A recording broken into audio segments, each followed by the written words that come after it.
Yo, what is up, y'all? Willie Beeman here, bringing you another 2K16 video. So, patch 6 is out.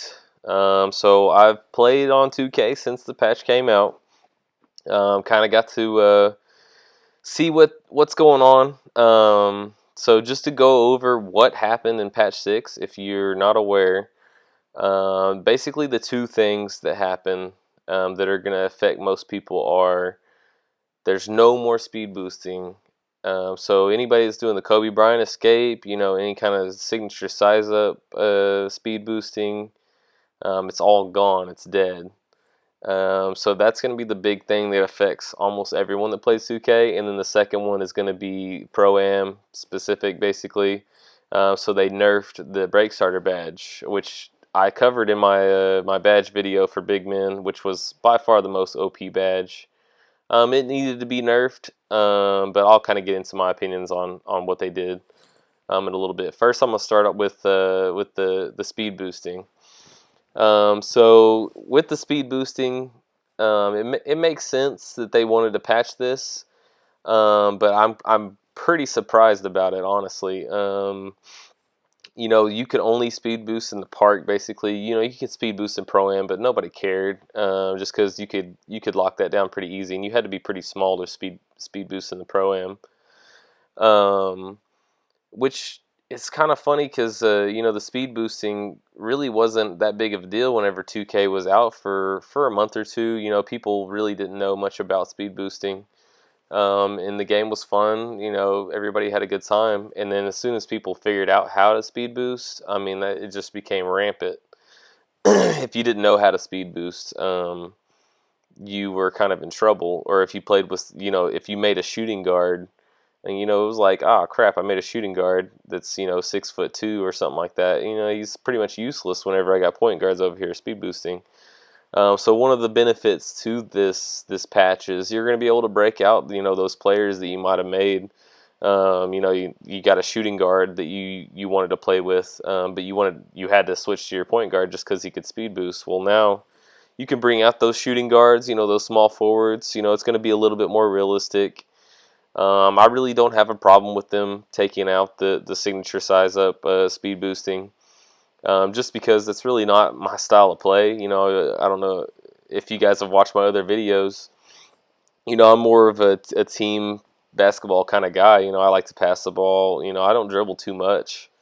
I will from time to time, but honestly, that's not how basketball is played. So it's really, it's not how I play.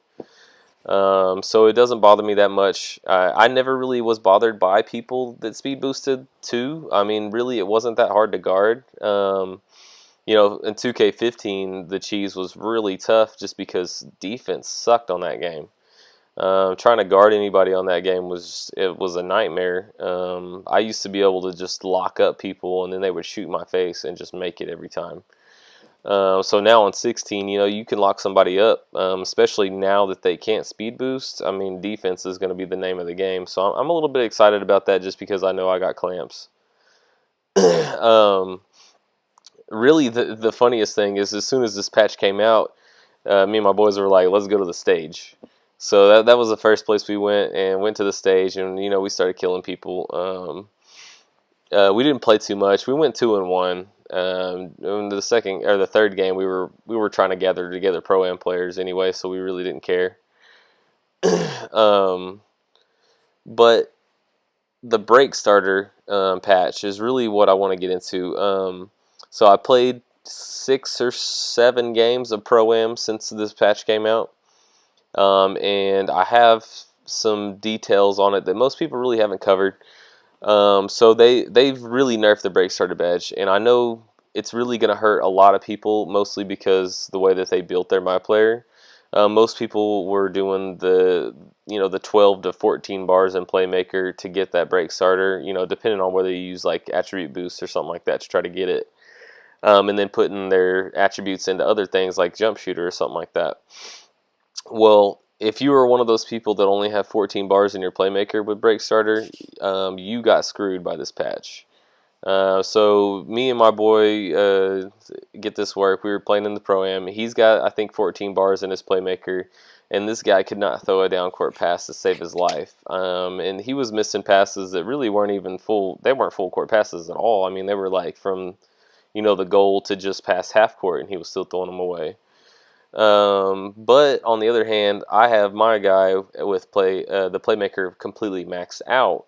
And what I noticed is it's nerfed for me as well. I was definitely throwing the ball away on full court passes. But I'd say I was hitting, 3 out of 4, maybe 2 out of 4. And this is like completely full court.